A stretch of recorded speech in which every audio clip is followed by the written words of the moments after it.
प्रिय विद्यार्थियों नमस्कार। ऑनलाइन क्लास में आपका स्वागत है। प्रिय विद्यार्थियों, आज हम लोग राजनीति विज्ञान की बुक सेकंड उसका हम लोग सेकंड चैप्टर पढ़ रहे हैं, एक दल के प्रभुत्व का दौर। इसके हम लोग मुख्य नोट्स हम लोग पढ़ लेते हैं। पहली समस्या का सामना करने के बाद भारत के सामने दूसरी मुख्य समस्या लोकतंत्र को स्थापित करने की थी। पहली समस्या ये थी कि भारत को अखंड भारत बनाना, ये एक समस्या थी जब विभाजन के बाद में। लेकिन सेकंड समस्या क्या हो गई हमारे सामने, लोकतंत्र को स्थापित करना था। 15 अगस्त 1947 में आजादी प्राप्त करने के बाद में संविधान निर्माण की प्रक्रिया को पूरा किया गया। भारतीय संविधान को बनने में 2 साल 11 महीने और 18 दिनों का समय लगा। भारतीय संविधान है वो 26 नवंबर 1949 को बनकर के तैयार हो गया था और इस दिन हमारे 16 अनुच्छेद लागू भी हो गए थे। लेकिन पूर्ण रूप से 26 जनवरी 1950 को लागू हुआ था। संविधान लागू होने के बाद सबसे बड़ा काम था लोकतंत्र की स्थापना करना।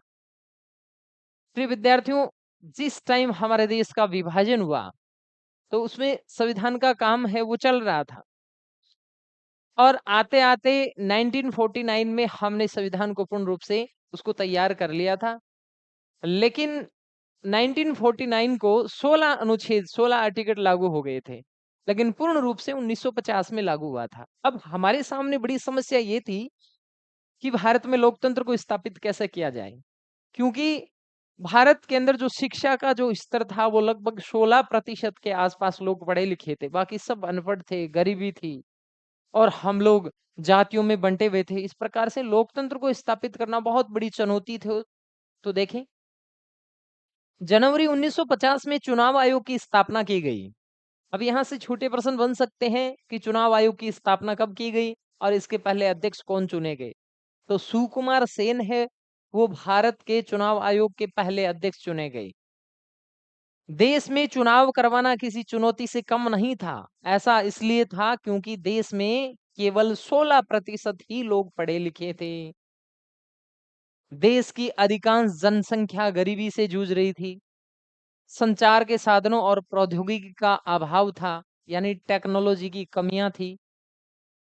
17 करोड़ मतदाताओं द्वारा 3200 विधायक और 489 सांसद चुने जाने थे। अब 17 करोड़ लोग थे, उनमें से सांसद और विधायक चुनने थे। तो ये एक बड़ी चुनौती थी, क्योंकि देश की जनता ज्यादा पढ़ी लिखी नहीं थी, क्योंकि पढ़ी लिखी तो मात्र 16% ही थी।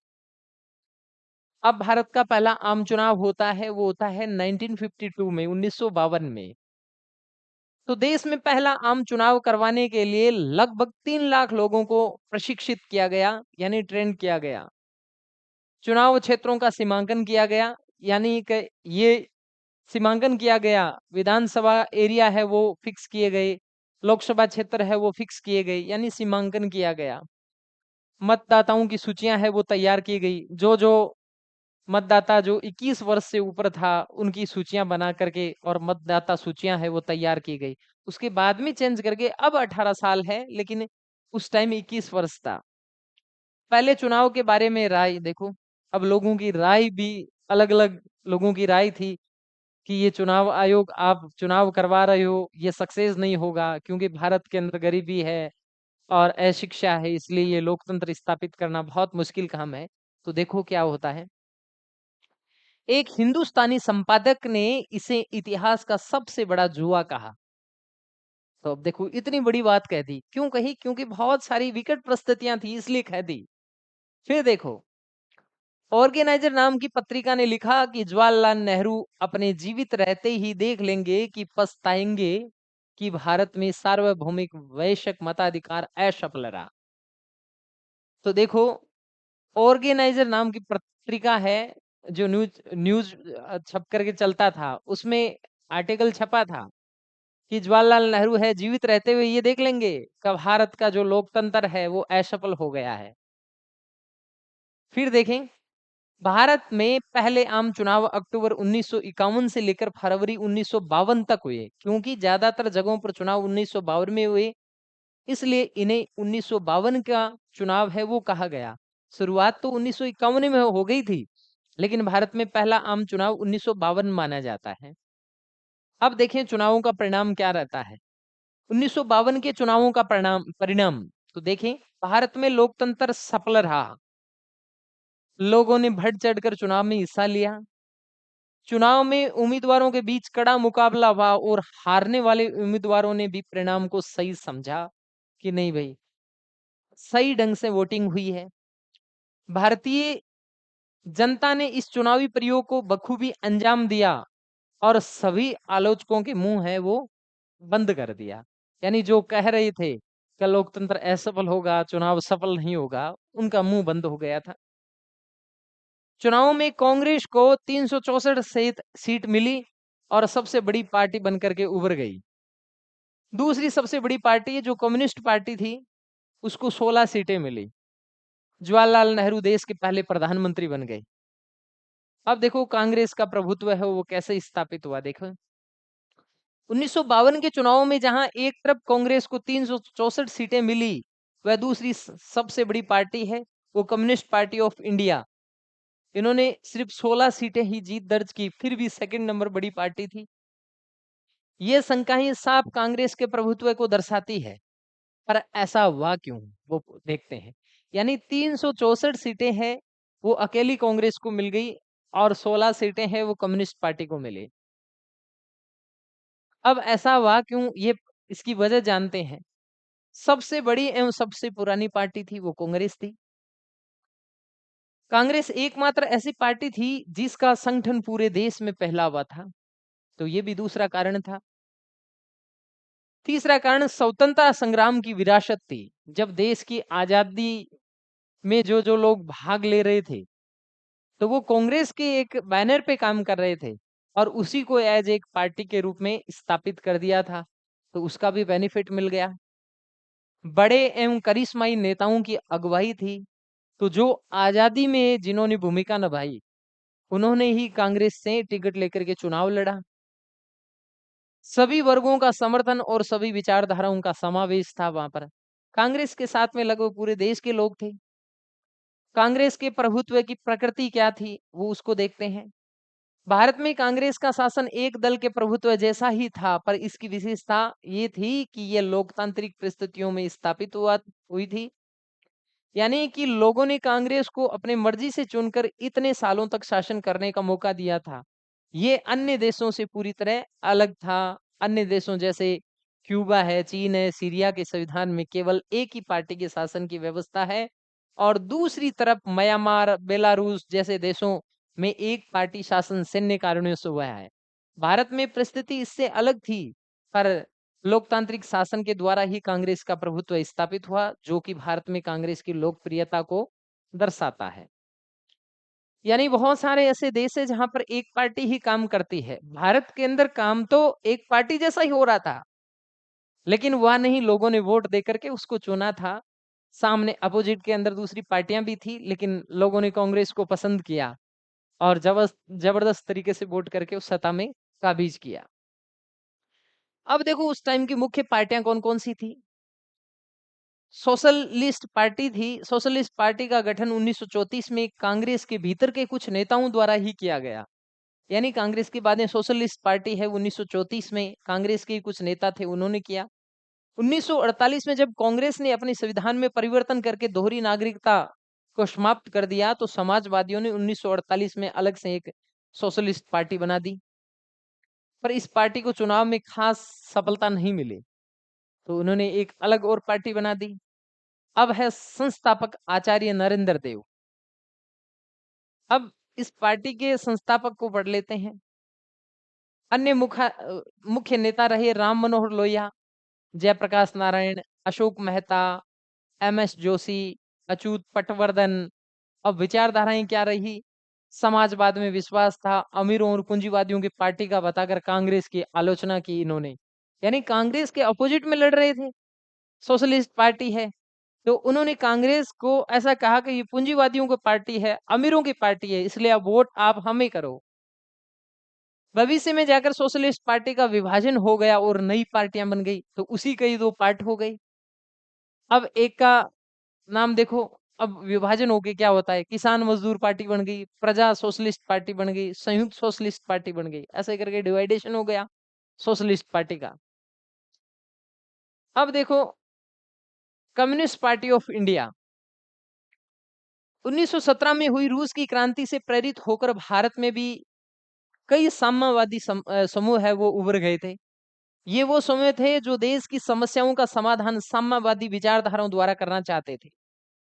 1935 तक इन समूहों ने कांग्रेस के अंदर रहकर ही कार्य किया था, लेकिन दिसंबर 1941 कांग्रेस से अलग हो गए और अलग से कम्युनिस्ट पार्टी ऑफ इंडिया की स्थापना कर ली।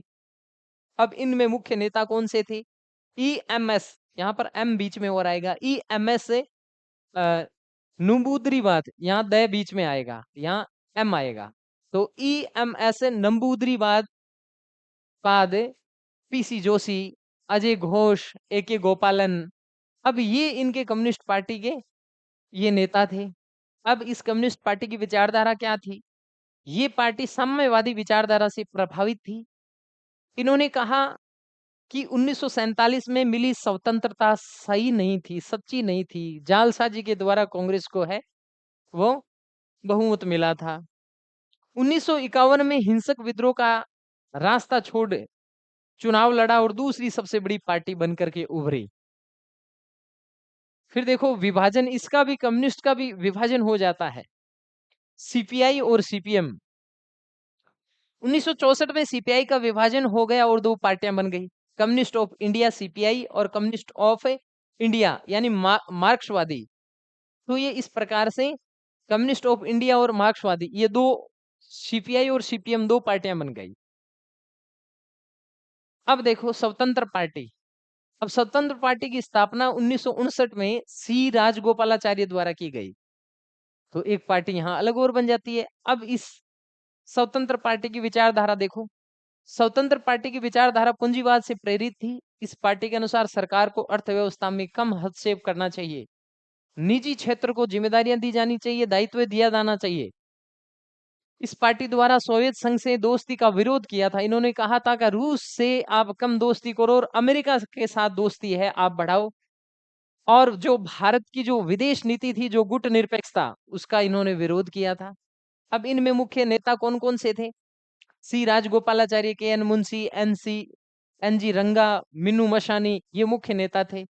अब देखो भारतीय जनसंघ, जो वर्तमान में भारतीय जनता पार्टी के नाम से, ये जनसंघ का नाम बदल करके जनसंघ ही अभी वर्तमान में जो भारतीय जनता पार्टी चल रही है वही है। तो अब देखो, अब ये भारतीय जनसंघ की स्थापना है 1951 में श्यामा प्रसाद मुखर्जी द्वारा की गई थी। अब इस जनसंघ की विचारधारा क्या थी देखते हैं। भारतीय जनसंघ की विचारधारा राष्ट्रवाद से प्रेरित थी। इन्होंने हिंदी को राष्ट्रभाषा बनाने का समर्थन किया और अंग्रेजी का पुरजोर विरोध किया था। पाकिस्तान को मिलाकर अखंड भारत बनाने का समर्थन किया इन्होंने। एक देश एक राष्ट्र एक संस्कृति का समर्थन किया, जो आज भी इसी पैटर्न पे काम कर रहे हैं। अब मुख्य नेता कौन कौन से थे? श्यामा प्रसाद मुखर्जी, बलराज माधोक और दीनदयाल उपाध्याय, ये मुख्य नेता थे। अब समर्थन कहां से रहा? दिल्ली, राजस्थान, मध्य प्रदेश और उत्तर प्रदेश से इनको समर्थन रहा। फिर देखो दूसरा आम चुनाव है, पहला 1952 के अंदर होता है, तो दूसरा आम चुनाव 1957 के अंदर हो जाता है। तो 1957 में भारत में दूसरे आम चुनाव हुए। इस बार भी स्थिति पिछली बार की तरह ही रही। कांग्रेस ने लगभग सभी जगह आराम से चुनाव जीत लिए। लोकसभा में कांग्रेस को 371 सीटें मिली, पहली बार 364 मिली, अब 71 मिल गई। और जवाहरलाल नेहरू दूसरी बार भारत के प्रधानमंत्री बन गए। पर केरल में कम्युनिस्ट पार्टी का प्रभाव दिखा और कांग्रेस केरल में सरकार नहीं बना पाई, यानी कम्युनिस्ट पार्टी ने सरकार बना दी, लेकिन कांग्रेस ने वहां पर थोड़ा सा गड़बड़ किया सिस्टम, यानी आर्टिकल 356 लगा करके उस सरकार को बर्खास्त कर दिया। तो ये मेरे हिसाब से वो थोड़ा ठीक नहीं हुआ और इसका भयंकर तरीके से विरोध भी हुआ था। 1957 में केरल में कम्युनिस्ट पार्टी ऑफ इंडिया ने सरकार बनाई और ईएमएस, यहाँ एम बीच में लिखना है, ईएमएस नमूद्रीपाद मुख्यमंत्री बन गए। और पर 1959 में केंद्र सरकार यानी कांग्रेस ने संविधान के आर्टिकल 356 का प्रयोग करके इनकी सरकार को बर्खास्त कर दिया। इस फैसले पर भविष्य में बहुत सा विवाद हुआ। आर्टिकल 356 का मतलब है वहां पर राष्ट्रपति शासन लगा दिया, वहां पर बोल दिया ये सरकार चलाने में सक्षम नहीं है। ऐसा करके वहां पर आर्टिकल 356 लगा करके, और क्योंकि एकमात्र यही स्टेट था जहां पर गैर कांग्रेसी सरकार थी, बाकी सब जगह कांग्रेस की सरकार थी, इसलिए यहाँ पर आर्टिकल 356 लगा करके राष्ट्रपति शासन लगा दिया। फिर देखो तीसरा आम चुनाव 1962 में होता है। 1962 में भारत में तीसरा आम चुनाव हुआ, जिसमें फिर से कांग्रेस बड़े आराम से ही लगभग सभी जगहों पर चुनाव जीत गई, और इस चुनाव में कांग्रेस ने लोकसभा में 361 सीटें जीती, और जवाहरलाल नेहरू तीसरी बार क्या हो जाते हैं, प्रधानमंत्री बन जाते हैं। तो प्रिय विद्यार्थियों, इस प्रकार से हमारा ये सेकंड चैप्टर पूरा होता है। कल हम लोग इस चैप्टर में से बीच के जितने भी क्वेश्चंस बन रहे हैं वो हम लोग पढ़ेंगे।